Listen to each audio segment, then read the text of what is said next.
Hello everyone, welcome to study glows. मेरा नाम है सरिता। पूछता है भारत।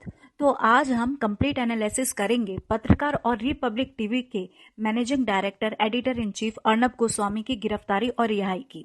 जी हाँ दोस्तों, 4 नवंबर को अर्नब गोस्वामी मुंबई पुलिस द्वारा अरेस्ट कर लिए गए थे और उन्हें जुडिशियल कस्टडी में भेज दिया गया था, यानी जेल चले गए थे। यहाँ जुडिशियल और पुलिस कस्टडी में कंफ्यूज होने की जरूरत नहीं है।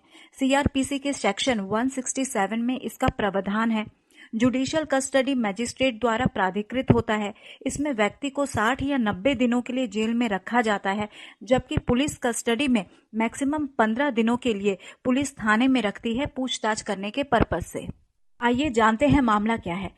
मामला जुड़ा है 2018 रायगढ़ जिले के अलीबाग के इंटीरियर डिजाइनर अनवर नायक की सुसाइड से, जहां अनवर नायक और उनकी मां कुमुद नायर अपने फ्लैट में मृतक पाए गए। पोस्टमार्टम रिपोर्ट से ये सामने आया कि अनवर ने पहले अपनी मां का गला घोटा, फिर उन्होंने सुसाइड कमिट कर लिया। इन्वेस्टिगेशन के दौरान सुसाइड नोट भी मिला, जिसमें नायर ने 3 कंपनी पर आरोप लगाया जिनसे उन्हें उनके काम के पैसे नहीं मिले थे। ये कंपनी है एक अर्नब गोस्वामी की ARG मीडिया प्राइवेट लिमिटेड, जिससे 83 लाख देने थे। दूसरी फिरोज शाह की कंपनी आई कास्ट, जिसे 4 करोड़ देने थे। तीसरी नितेश शारदा की कंपनी स्मार्ट वर्क, जिसे 55 लाख देने थे। ये पैसे उन्हें नहीं मिले, जिस कारण उनकी आर्थिक स्थिति कमजोर हो गई, डिप्रेस हो गए और फाइनली सुसाइड कमिट कर लिया। इन्वेस्टिगेशन के बाद मुंबई पुलिस ने 2018 में केस का क्लोजर रिपोर्ट बनाकर कोर्ट में दे दिया था। रिपोर्ट में कहा गया था अर्नब गोस्वामी की कंपनी पर जो आरोप लगाए गए हैं उनका कोई सबूत नहीं मिला है और केस क्लोज कर दिया गया। उस समय महाराष्ट्र में बीजेपी सरकार थी, होम मिनिस्टर देवेंद्र फडणवीस थे। 2019 में बीजेपी और शिवसेना का गठबंधन टूट गया और शिवसेना, कांग्रेस और एनसीपी साथ हो गए। ये सरकार बनने के बाद अनवर की पत्नी और बेटे होम मिनिस्टर अनिल देशमुख से मिले। उन्होंने कहा उनको पहले की सरकार से न्याय नहीं मिला है। उन्होंने अर्नब गोस्वामी के बीजेपी के करीबी होने का भी आरोप लगाया और इस केस की री इन्वेस्टिगेशन की मांग की। अब महाराष्ट्र सरकार द्वारा इस केस को CID को सौंपा गया।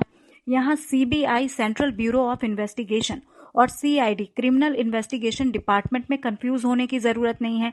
CBI सेंट्रल और CID स्टेट के लिए रिस्पॉन्सिबल होती है। इसी क्रम में अर्नब गोस्वामी सहित अन्य 2 पर अबेटमेंट ऑफ सुसाइड यानी आत्महत्या के लिए उकसाने का आरोप लगाते हुए उन्हें अरेस्ट कर लिया गया। अर्नब अपनी पत्रकारिता और पत्रकारिता करने के तरीके के लिए भी कई बार पॉलिटिकल वार का हिस्सा बने हैं। उन पर पाल घाट में 2 साधुओं सहित एक ड्राइवर की मॉब लिंचिंग मैटर को कम्युनलाइज करने का आरोप लगा। कंगना रणावत, सुशांत सिंह राजपूत सुसाइड को लेकर महाराष्ट्र सरकार को उन्होंने घेरा। कोविड के समय महाराष्ट्र गवर्नमेंट पर लॉकडाउन अनसक्सेसफुल रहने का आरोप लगाते हैं। अपने बेबाक पत्रकारिता की वजह से लोगों को बुली करने के लिए भी ये जाने जाते हैं। जैसे उद्धव ठाकरे के बेटे आदित्य ठाकरे को छोटा पेंगुइन कहते हैं। TRP मैनिपुलेशन का भी आरोप इन पर लगा है। TRP टेलीविजन रेटिंग पॉइंट है, जिससे किसी चैनल की पॉपुलैरिटी का पता चलता है। अब इस मैटर में अर्नब गोस्वामी सहित अन्य आरोपियों को 4 नवंबर देर रात मजिस्ट्रेट की अदालत में पेश किया गया, जिन्होंने उन्हें पुलिस कस्टडी देने से इनकार करते हुए 18 नवंबर तक के लिए जुडिशियल कस्टडी में भेज दिया। शुरू में अर्नब गोस्वामी को अलीबाग जेल के लिए बनाए गए कोविड-19 सेंटर में रखा गया था, लेकिन मोबाइल इस्तेमाल करते पाए जाने के कारण उन्हें रायगढ़ की तलोजा जेल में शिफ्ट कर दिया गया। इसी बीच पुलिस द्वारा उनको पीटे जाने का भी वो आरोप लगाते रहे।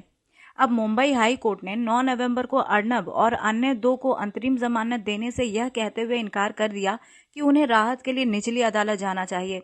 हाई कोर्ट का अंतरिम राहत के मामले में फैसला आने से पहले ही अर्नब ने अपनी नियमित जमानत के लिए अलीबाग के सेशन कोर्ट में आवेदन दायर कर दिया था। अब यहाँ से एक और डिबेट स्टार्ट हो जाता है इनकी रिहाई को लेकर। अब अर्नब गोस्वामी ने हाई कोर्ट के आदेशों को सुप्रीम कोर्ट में चैलेंज किया। 11 नवंबर का दिन इनकी सुनवाई के लिए सूचीबद्ध कर लिया गया। सुप्रीम कोर्ट के जज DY चंद्रचूड़ और जज इंदिरा बनर्जी की 2 पीठ वाली बेंच ने घंटों सुनवाई के बाद अर्नब सहित अन्य 2 आरोपियों को 50,000 की बॉन्ड पर अंतरिम जमानत दे दी।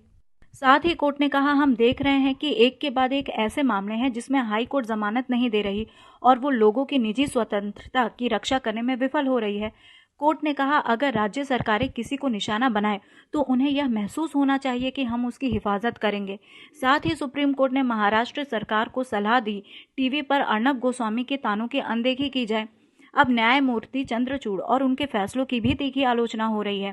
बार काउंसिल एसोसिएशन के अध्यक्ष दुष्यंत दवे ने अदालत के सेक्रेटरी जनरल को एक पत्र लिखकर यह आरोप लगाया कि सुनवाई ऐसे समय में की गई जब कोर्ट दिवाली की छुट्टी के लिए बंद है। कोर्ट के पास सेलेक्टिव लिसनिंग यानी अन्य सुनवाई के मामले होने पर भी इस मैटर को प्राथमिकता दी गई। उन्होंने कहा, नागरिकों को यह नहीं लगना चाहिए कि कोर्ट की प्राथमिकता सिर्फ हाई प्रोफाइल लोगों के लिए है, बल्कि जल्द न्याय और सुनवाई का हक प्रत्येक नागरिक को है। दवे ने आगे कहा, कोरोना की वजह से हुए लॉकडाउन का बड़ा असर कोर्ट पर हुआ है। कोरोना से पहले 15 बेंच बैठती थी और अब 7 से 8 बेंच बैठ सकती है। ऐसे में केस की सुनवाई ना होने पर बार काउंसिल एसोसिएशन का अध्यक्ष होने के कारण कई वकीलों की शिकायतें उनके पास आती है। ऐसे में एक एक केस की सुनवाई समाधान नहीं है, इसमें तकनीकी सुधार की जरूरत है। दुष्यंत दवे के समर्थन में सुप्रीम कोर्ट के सीनियर एडवोकेट प्रशांत भूषण, जो कॉन्टेम्प्ट ऑफ कोर्ट और ₹1 के जुर्माने के लिए सुर्खियों में बने थे, ने ट्वीट किया, जब CAA 370 जैसे मामले कई महीनों तक जिनकी लिस्टिंग नहीं हुई, तो अर्नब की याचिका घंटों में कैसे लिस्टिंग हो जाती है? क्या वो सुपर सिटीजन है? अब दोस्तों, जो भी हुआ हो, फाइनली कोर्ट के आदेश पर रात 8:30 बजे अर्नब गोस्वामी को तलोजा जेल से रिहा कर दिया गया। रिहाई के बाद उन्होंने सुप्रीम कोर्ट को धन्यवाद दिया और खुली कार में अपने प्रशंसकों का अभिवादन करते हुए अपने घर पहुंचे। दोस्तों, इस मैटर पे कई ट्वीट्स हुए। आप भी अपने कमेंट बॉक्स में लिख सकते हैं रिस्पेक्टफुली मैनर में। So here is the end of this lecture. Thank you so much.